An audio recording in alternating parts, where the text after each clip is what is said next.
என்னடா திருச்செந்தூர்ல இவ்வளவு கூட்டமா இருக்குது, சாமி தரிசனம் பார்த்த மாதிரி தான் போ.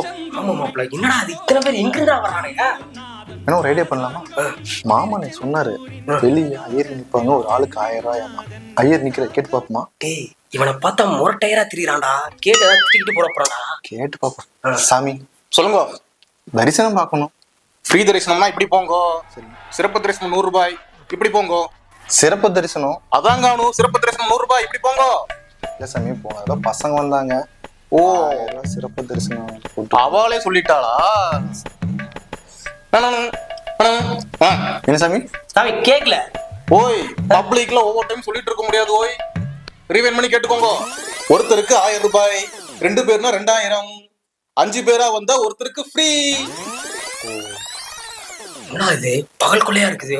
1000 ரூபாய் எங்கடா போறது? மாப்பிள்ள, நான் வர்றதுக்கே மொத்தம் 1000 ரூபாய் செலவு பண்ண பஸ்ஸுக்கு. என்ன பண்றது? நமக்கு சீக்கிரம் போகணுமா, என்ன பண்றது? எல்லாரும் ரொம்ப அநியாயம் பண்றாங்கடா. விடு விடு, முதல்ல சாமி பார்க்கலாம் வா. சரி வா. ஜிபே பண்ணுங்க. ஓய், QR கோட் பின்னாடி இருக்கு. ஸ்கேன் பண்ணத இங்க வச்சிருக்காங்க. ஐயோ, மணிலாம் கழட்டுங்க, உள்ள போலாம்.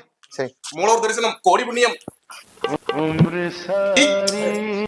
ஏன்னா ஓடிட்டே இருக்கியா? சீக்கிரம் வாங்க. ஓய், இதுல போனீங்கன்னா 10 நிமிஷம் மூலவர் பார்த்துடலாம். சட்டுப்புட்டுன்னு போங்க. ஏய், ஏன் இவன் கூப்பிட்டு வந்தா இன்னும் 3 கூட நிறுத்துறா? இப்ப என்ன போகன்னு கிளம்பிட்டான்? டேய் அவ அடுத்த கலெக்ஷனுக்கு போயிட்டான்டா.